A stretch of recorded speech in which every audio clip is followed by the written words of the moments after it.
Olá, seja bem-vindo a mais um episódio do Livro de Mórmon Comentado. Se você é novo aqui no canal, eu convido você a ouvir ou assistir todos os outros episódios e também a se inscrever no nosso canal. Temos vários episódios desde o início do Livro de Mórmon e a ideia é nós lermos juntos ou comentarmos pedaços do Livro de Mórmon, de maneira que no período de um ano nós possamos concluir toda a leitura do Livro de Mórmon, sempre tirando lições, aprendizados, coisas que podemos fazer para melhor aplicar os ensinamentos do Livro de Mórmon na nossa vida. Tem sido uma experiência muito boa, muitas pessoas já têm acompanhado, lido o Livro de Mórmon por meio desse estudo. Agradeço a todos que estão compartilhando, comentando, se inscrevendo no canal. O Caminho do Discipulado também está no Spotify, no Instagram, no Facebook, no Telegram temos um canal e todos os links estão na descrição deste vídeo. Eu espero que você esteja bem aonde você estiver, que o seu dia esteja indo muito bem e que possa se tornar ainda melhor, ser um dia melhor e mais abençoado após passarmos juntos aqui alguns minutos lendo e comentando alguns versículos do Livro de Mórmon.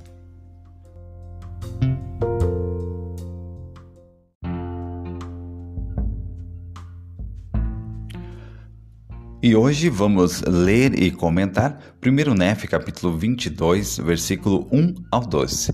Como que vai funcionar? Primeiro, eu vou ler esses versículos na íntegra e logo após, então, alguns comentários sobre alguns versículos específicos, algumas lições específicas que podemos tirar. Lembrando que esses meus comentários, eles são alguns comentários. Tem muitas outras lições que nós podemos tirar desses trechos que nós lemos, lições pessoais que você pode tirar quando você estiver lendo por meio do Espírito, da inspiração do Espírito Santo e outras maneiras como que você pode aprender. Então, esses comentários que eu faço são apenas alguns comentários, eles não têm a intenção de cobrir todo o conteúdo e nem de dar uma explicação completa com fatos históricos e bases, né, históricas assim. É apenas lições que são importantes, sim, mas lições que nós podemos aplicar. A ideia é tornar prático o nosso estudo do Livro de Mórmon e por isso tiro apenas algumas lições práticas dentro de um período de tempo que não vai ser muito longo, para que os vídeos não fiquem muito longos. Então eu uso apenas alguns versículos para tirarmos algumas lições juntos. Vamos lá então? Vamos começar? Primeiro, antes de eu fazer a leitura, nós vamos ter dois quadros aqui no episódio de hoje. O primeiro quadro é o quadro Curiosidade, quando eu trago alguma curiosidade para que você possa talvez saber algo que talvez você não sabia, e depois uma história de fé, né? Eu compartilho uma história de fé. E então depois do quadro Curiosidade e do quadro História de Fé, eu vou fazer a leitura na íntegra dos versículos e logo após então os comentários.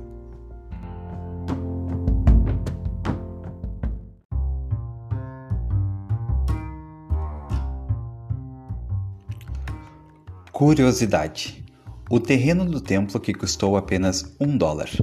Hoje, ao olhar pela janela do centro de visitantes do templo de Winter Quartz, ao fundo, da janela desse centro de visitantes, há quase 20 anos atrás, tudo o que havia era um cemitério. Certo dia, o presidente Gordon B. Hinckley olhou pela janela e declarou que um templo deveria ser construído naquele local. Sim, naquele local em que tinha um cemitério. Mas havia um problema, o terreno não pertencia à igreja. De acordo com os missionários do centro de visitantes, eles fizeram um contato com a prefeitura da cidade e eles concordaram em vender o terreno para a igreja por apenas $1. Aparentemente, isso aconteceu porque alguns anos antes, os membros da igreja ajudaram a limpar a cidade depois que uma tempestade devastadora atingiu aquela região. E isso deixou um impacto duradouro com os líderes daquela cidade e por esse motivo eles estavam dispostos a se desfazer do terreno por apenas $1. Todos ficaram surpresos, exceto o presidente Hinckley.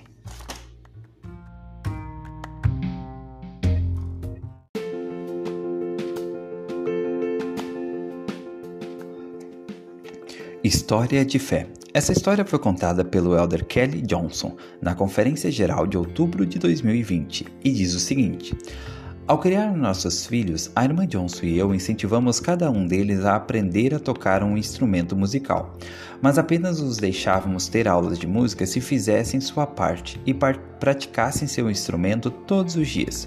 Em um sábado, nossa filha Jalim estava animada para brincar com seus amigos, mas ainda não tinha praticado piano. Sabendo que deveria praticar 30 minutos por dia, ela decidiu cronometrar o tempo, porque não queria praticar nem um minuto a mais do que precisava.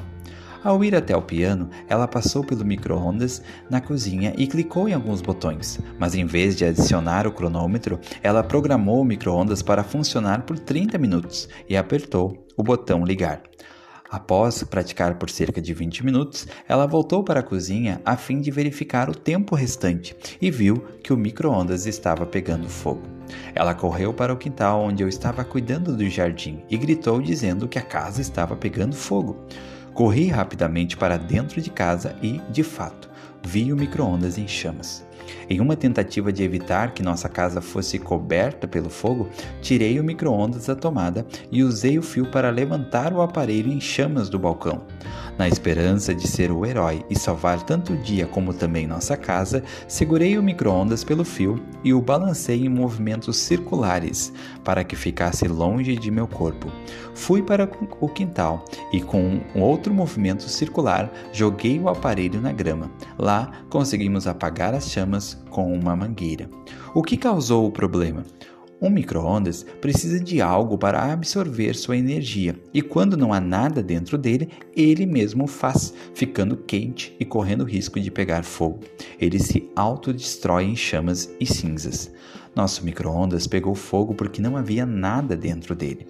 Do mesmo modo, as pessoas que têm a fé e a palavra de Deus enraizadas em seu coração poderão absorver e eliminar os dardos ardentes que o adversário certamente enviará para as destruir.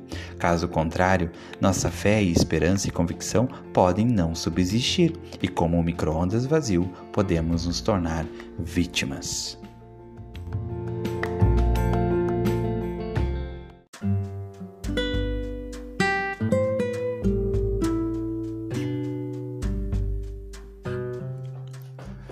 Primeiro Nefe, capítulo 22, versículo 1 ao 12. E então aconteceu que depois de haver eu, Nefe, lido estas coisas que estavam gravadas nas placas de latão, meus irmãos vieram a mim e perguntaram-me: o que significam estas coisas que haveis lido? Deverão ser compreendidas conforme as coisas espirituais que acontecem segundo o Espírito ou na carne? E eu, Nefe, disse-lhes: eis que elas foram manifestadas ao profeta pela voz do Espírito, porque pelo Espírito são reveladas aos profetas todas as coisas que acontecerão aos filhos dos homens segundo a carne. Portanto, as coisas que li são relativas tanto às coisas terrenas como às espirituais. Pois parece que a casa de Israel, mais cedo ou mais tarde, será dispersa sobre toda a face da terra, e também entre todas as nações. E eis que existem muitos que já são desconhecidos daqueles que estão em Jerusalém. Sim, a maior parte de todas as tribos foi levada embora, e estão dispersos aqui e ali, pelas ilhas do mar, e nenhum de nós sabe onde estão, salvo que foram levadas. E desde que foram levadas, essas coisas foram profetizadas a respeito delas, e também a respeito de todos os que, de agora em diante, forem dispersos e confundidos por causa do Santo de Israel. Porque endurecerão o coração contra ele, serão portanto dispersos por todas as nações e odiados por todos os homens. Não obstante, depois de haverem sido alimentados pelos gentios e de o Senhor ter estendido a mão sobre os gentios, pondo-os como estandarte, e de seus filhos terem sido carregados em seus braços e suas filhas terem sido carregadas sobre seus ombros, eis que essas coisas de que se fala são literais, pois assim são os convênios do Senhor com os nossos pais.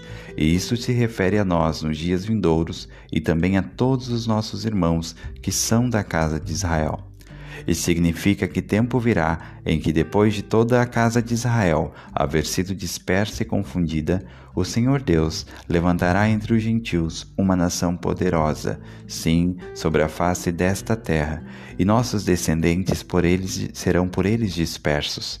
E depois de nossos descendentes haverem sido dispersos, o Senhor Deus fará uma obra maravilhosa entre os gentios, que será de grande valor para nossos descendentes.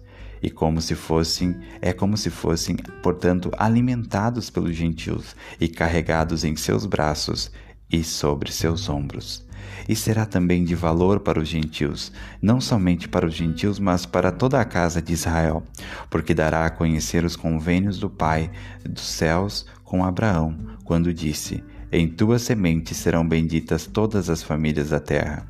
E agora, meus irmãos, quero que saibais que todas as famílias da terra não poderão ser abençoadas, a menos que ele desnude o braço aos olhos das nações.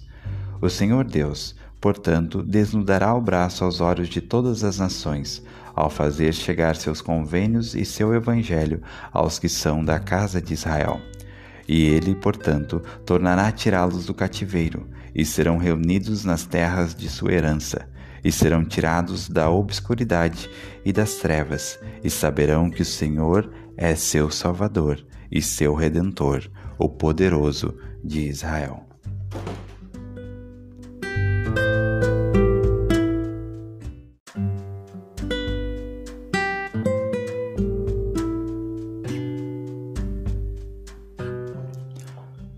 O primeiro comentário de hoje, desse bloco, está em 1 Nef 22, versículo 1 e 2. Aqui, os irmãos de Nef estavam questionando sobre o que significavam as coisas que ele tinha lido nas Escrituras. Eles tinham dificuldade de entender o que era lido nas Escrituras e eles estavam perguntando como que eles deveriam fazer, se aquilo deveria ser compreendido conforme as coisas espirituais ou segundo a carne. Aí Nef respondeu: eis que elas foram manifestadas, as Escrituras foram manifestadas ao profeta pela voz do Espírito, porque pelo Espírito são reveladas aos profetas todas as coisas que acontecerão aos filhos dos homens segundo a carne.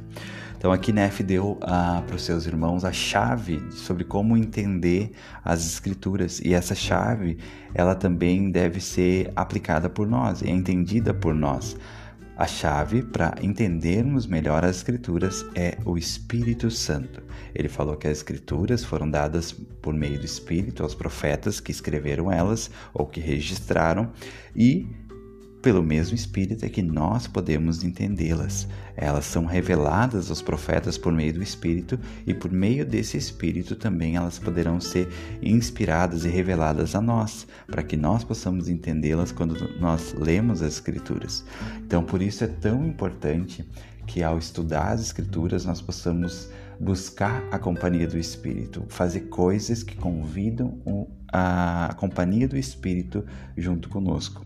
Por isso que é importante, sempre que possível, separar um local para estudar as Escrituras, sempre que possível separar antes o conteúdo que você vai estudar. Isso ajuda. O Espírito gosta de organização, e quando nós nos organizamos para ter um estudo, isso melhora nosso estudo, nossa experiência. Nós devemos fazer coisas que convidem o Espírito. Por exemplo, se eu vou estudar em um local que está sujo, bagunçado, talvez não vai ser um convite para que o Espírito possa estar comigo. Talvez eu possa reservar alguns minutos para primeiro organizar aquele local, varrer, limpar, deixar mais organizado possível. Depois eu posso talvez iniciar com uma oração, pedindo que o Senhor me mostre aquilo que eu desejo aprender.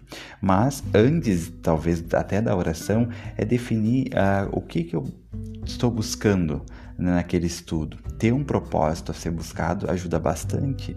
Pode ser que eu estou buscando uma resposta, pode ser que eu estou buscando um consolo, pode ser que eu estou buscando apenas sentir a paz do Senhor. Eu não tenho nada específico, apenas quero de novo sentir a paz que vem por meio do Espírito.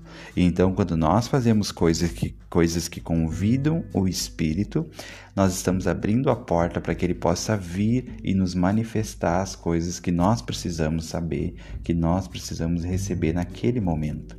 Então, existe uma via de mão dupla no estudo das Escrituras.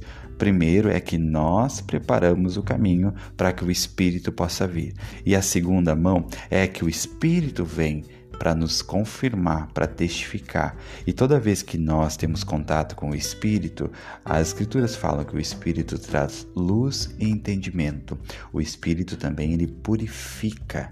Então nós nos tornamos mais puros e santificados quando temos contato com o Espírito Santo. Por isso, o estudo das Escrituras ele é tão importante na nossa vida, porque ele convida o Espírito, ele nos aproxima do Espírito, ele nos conecta com o Espírito. E quando nós nos conectamos com o Espírito, tudo vai ficar mais fácil na nossa vida. Nós temos mais entendimento, nós temos mais paz, nós temos mais amor, nós temos mais os atributos de Cristo, nós temos o desejo de nos tornar pessoas melhores, de nos arrepender, nós temos vontade de fazer as coisas que o Senhor pediu para nós, de cumprir os chamados que o Senhor deu para nós. Então, isso mostra a importância que tem o Espírito Santo, e ele vem por meio do estudo das Escrituras. Por isso, o estudo das Escrituras é parte essencial da nossa fé e do nosso testemunho. O Espírito, ele torna, o estudo das Escrituras, ele nos conecta com o Espírito, e isso nos torna mais familiarizados com o Espírito. Uma pessoa que fica muito tempo sem estudar as Escrituras, ela começa a ter dificuldade de entender, de compreender os sussurros do Espírito. Uma pessoa que estuda mais frequentemente as Escrituras, mais diligentemente as Escrituras, ela se habitua com a linguagem do Espírito, ela se habitua com a voz mansa e delicada, e aquilo ajuda ela a se aproximar cada vez mais do Senhor. O Senhor falou: examinai as Escrituras, porque vós cuidais ter nelas a vida eterna. E eu sei que quando nós buscamos preparar o ambiente, preparar coisas naquele momento que vão convidar o Espírito, abrimos as Escrituras, estudamos as Escrituras, o Espírito vem. E quando ele vem, ele traz todas as bênçãos que tem com ele: luz, entendimento, paz, amor, e principalmente ele nos aproxima do Salvador Jesus Cristo. Então, para que nós possamos entender melhor as Escrituras e para que elas tenham um melhor significado na nossa vida, é apenas por meio do Espírito Santo, porque elas foram manifestadas, elas foram dadas pelo Espírito Santo. Então é por esse mesmo Espírito que nós poderemos compreender elas, poderemos receber delas a luz e o entendimento para a nossa vida.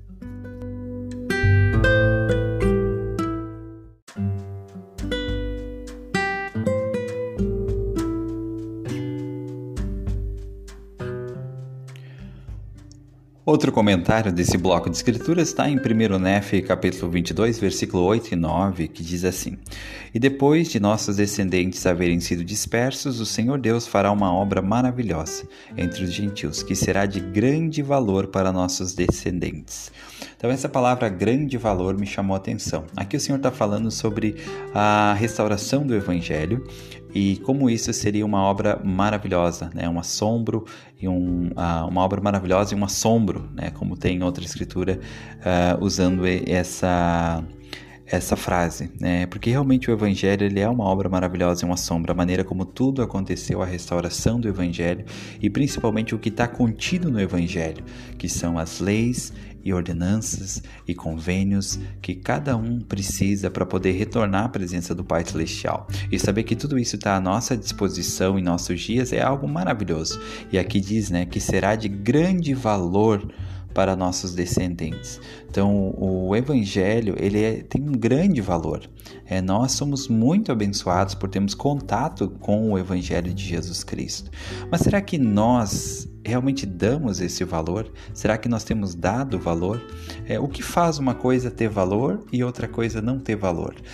Pelas leis do mercado, o que se determina o valor é a lei da oferta e da procura. Ou seja, se tem pouca oferta de um item e tem muita procura, aquilo acaba tendo um grande valor.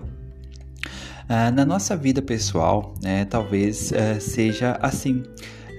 O valor do Evangelho é pelo quanto nós procuramos viver o Evangelho. Quanto mais eu procuro viver o Evangelho, mais valor ele tem para mim. Quanto menos eu procuro viver o Evangelho ou não estou nem aí para o Evangelho, menos valor ele tem para mim. Então talvez também poderíamos aplicar de certa forma a lei da oferta e da procura em relação ao Evangelho.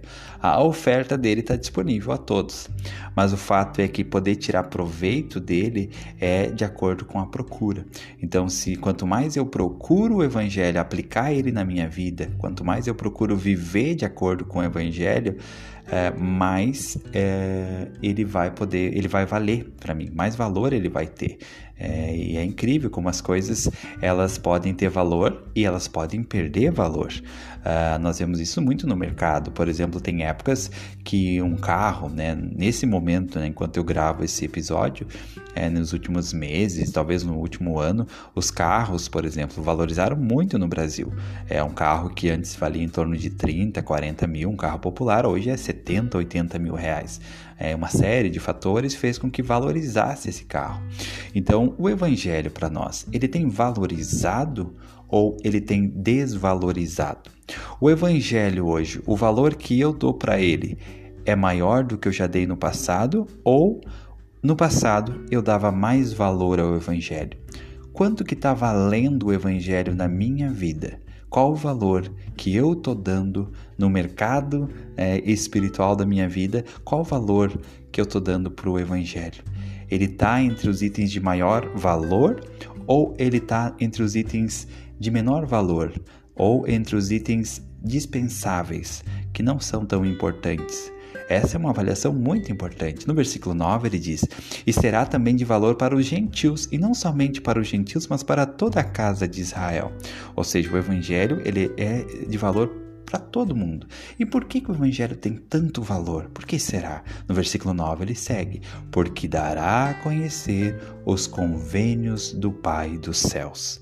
Então o evangelho ele tem muito valor, e um dos ativos que mais valoriza o evangelho, que torna ele tão valioso para qualquer pessoa, é porque nele está conhecido, está contido os convênios do Pai dos céus.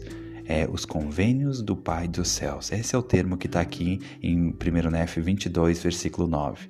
Então, o Evangelho tem muito valor, e um dos motivos que ele tem tanto valor é porque nele nós encontramos os convênios com Deus. Podemos fazer e participar desses convênios. E os convênios nos dão acesso ao poder de Deus, nos dão acesso a tudo que ele tem, a tudo que ele promete a seus filhos. Nós podemos receber por meio dos convênios. Então, o evangelho realmente tem muito valor. E aqui no versículo 8, voltando um pouquinho, ele fala, né, que será de grande valor para nossos descendentes. Interessante, né? Então, o evangelho que nós temos hoje, ele é importante, ele deve ser valioso, importante para nós, mas devemos saber também que ele é de grande valor para os nossos descendentes. E como que os nossos descendentes vão receber o evangelho? É por nosso intermédio. E quanto que o evangelho vai valer para os nossos descendentes quando eles receberem? Vai depender do valor que nós damos hoje. Um pai e uma mãe que não dá valor ao evangelho não pode esperar ou cobrar que seu filho dê valor ao evangelho, porque ele não está dando. Ele está passando a mensagem e a visão de que o evangelho não é algo assim tão importante, de que nós podemos viver o evangelho quando for conveniente, quando for mais tranquilo, quando passar um pouco essas dificuldades que estamos enfrentando, quando a vida ficar mais tranquila, daí sim nós vivemos o evangelho. Então, quando nós passamos essa mensagem, essa vai ser a mensagem que os nossos descendentes vão receber. Então, se eu dou muito valor para o evangelho, se eu vivo o evangelho hoje, os meus descendentes vão receber essa mensagem no futuro. Eles vão saber que o evangelho é algo valioso, que é importante, que ele abençoa e que ele deve ser colocado em primeiro lugar, né? Seguir Jesus Cristo deve estar em primeiro lugar. E para seguir Jesus Cristo, seguimos o evangelho dele. Então, que nós possamos entregar para os nossos descendentes um evangelho de valor e não um evangelho que não tem valor. E isso tudo vai depender da maneira como nós vivemos o evangelho. Então, que eu e você possamos dar o devido valor ao evangelho. E com isso, os nossos descendentes no futuro receberão essa mensagem, que o evangelho ele é importante, ele é essencial para ter uma vida feliz, abençoada e principalmente para poder voltar à presença do Pai Celestial.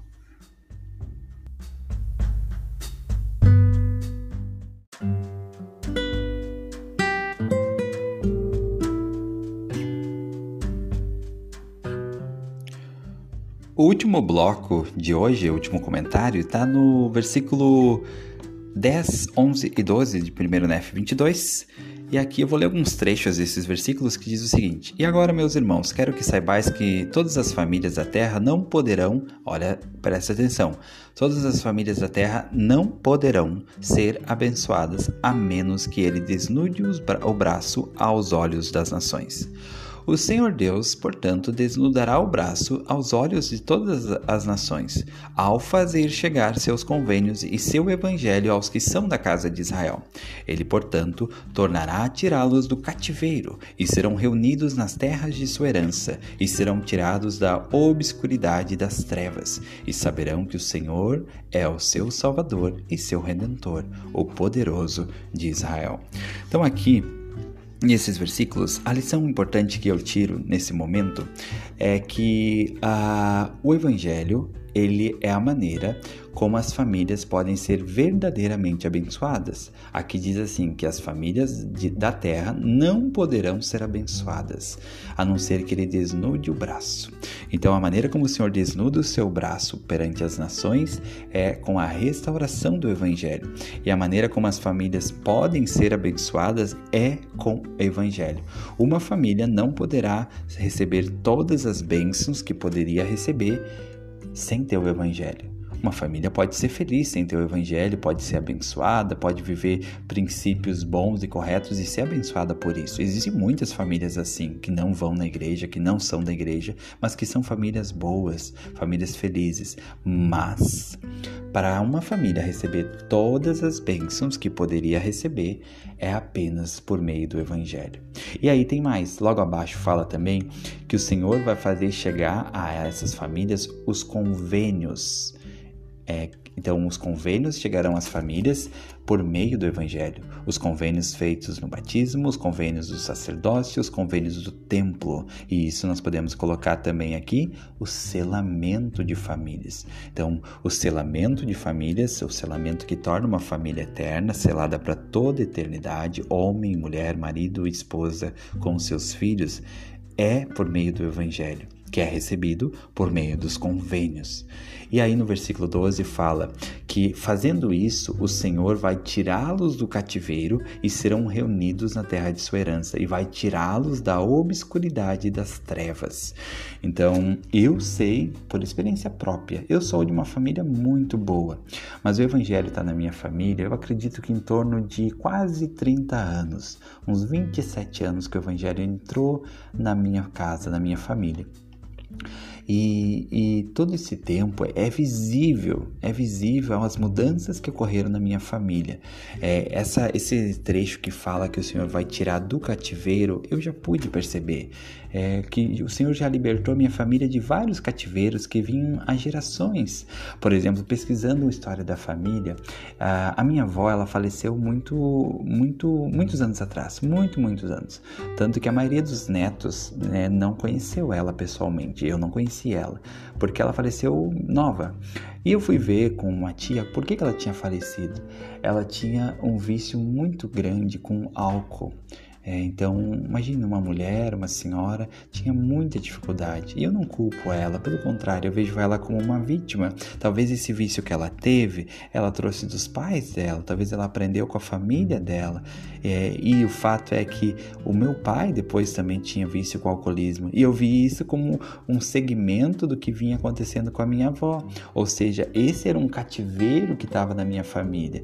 E que em mim, nos meus irmãos, foi quebrado. Nós não temos esse vício com o alcoolismo. Então isso é uma maneira como o Evangelho nos tirou desse cativeiro. E quantos outros cativeiros que o Evangelho tirou a minha família?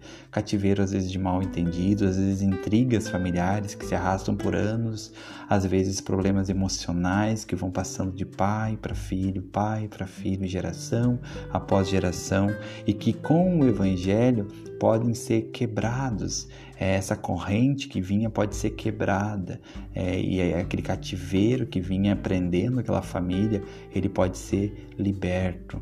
Então, realmente o Evangelho, ele nos liberta do cativeiro, ele liberta as famílias do cativeiro, ele liberta da obscuridade e das trevas, como está aqui no versículo 12.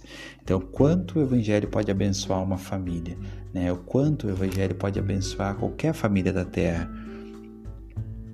E de fato, uma família jamais vai poder receber todas as bênçãos que ela poderia receber se não for por meio do Evangelho. Então, o quanto eu sou grato pelo Evangelho. E você, na sua família, na sua vida, você já percebeu algum cativeiro que o Senhor libertou você, que libertou você ou seus filhos?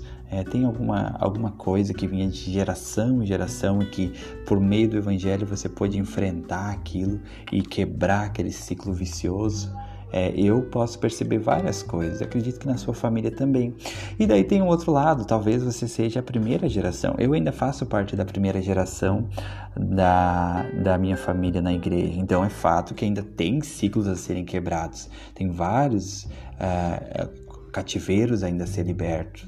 Às vezes existe o cativeiro financeiro, às vezes existe o cativeiro, como eu falei, emocional, existe cativeiros de dificuldades que vêm de gerações e que nós, por ser parte das primeiras gerações do Evangelho, vamos ter que quebrar esse cativeiro, vamos ter que enfrentar. Não vai ser fácil, mas temos que ter paciência e saber que aquilo que nós estamos enfrentando hoje, os ciclos que nós estamos quebrando hoje, os ciclos viciosos, esses ciclos os nossos filhos não vão ter que enfrentar. Isso me motiva muito. Saber que talvez algo está sendo difícil para mim, mas que se eu enfrentar, se eu vencer aquilo, quebrar aquele ciclo vicioso, o meu filho, a minha filha, eles não vão ter que enfrentar isso. Isso vai ser uma dificuldade a menos que eles terão no futuro, porque eu ajudei a quebrar aquele ciclo vicioso. Mas não foi porque eu quebrei, mas porque eu procurei aplicar o Evangelho e por meio do Evangelho, como está aqui nesses versículos que a gente leu aqui, 1 Nef 22, do 8 ao 10, aliás, do 10 ao 12, é que o Senhor então vai quebrar, vai libertar dos cativeiros, vai quebrar os ciclos viciosos e vai nos libertar dos cativeiros e nos tirar da obscuridade. Quanto isso é valioso, o quanto isso é importante e quanto eu sou grato por saber que isso é real, que realmente por meio do Evangelho nós podemos quebrar ciclos viciosos e podemos nos libertar e libertar nossos familiares de cativeiros que talvez se arrastam já há gerações e que por nosso intermédio, aplicando o Evangelho de Cristo, poderá ser quebrado, poderá chegar ao fim.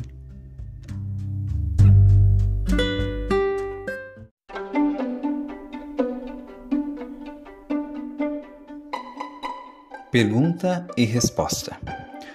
Esse quadro visa responder perguntas que normalmente são feitas, algumas são enviadas e algumas nós vimos aí que são feitas, então nós trazemos a pergunta e também a resposta. A pergunta de hoje é: como posso criar um plano de estudos das Escrituras para que eu possa me orientar e seguir melhor esse plano?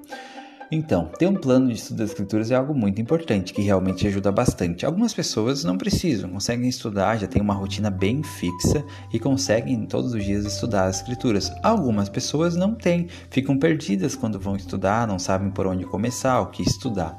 Nós temos hoje o Vem e Segue-me, mas também temos o Livro de Mórmon, temos as revistas da igreja, temos outros materiais para estudar e às vezes fica um pouco confuso. O que eu posso estudar? O que eu devo estudar?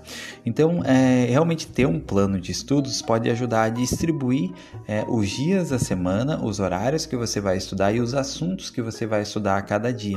Ter um plano de estudo ajuda bastante a direcionar, de maneira que quando você for sentar para estudar as Escrituras, você não perde tempo pensando no que vai estudar, no que você poderia estudar. Você já senta sabendo o que você vai estudar naquele dia. Então, eu vou fazer um material e vou disponibilizar no canal, tá? Sobre como elaborar um plano de estudo das Escrituras, como que eu faço, né? Não que esse seja o modelo melhor ou mais eficaz, mas talvez compartilhando como eu faço, pode dar para você uma luz, um entendimento, uma visão, uma ideia de como você pode fazer também, ou pode copiar como eu faço, mas eu vou fazer esse material nos próximos dias e vou disponibilizar aqui no canal, então, sobre como fazer um plano de estudo das Escrituras, tá bom? Como fazer um organograma, como organizar esse estudo para que ele seja mais produtivo e que seja mais eficaz na nossa vida, para que realmente possa trazer o efeito necessário, que é nos ajudar a ter uma experiência espiritual e nos aproximar do Salvador Jesus Cristo.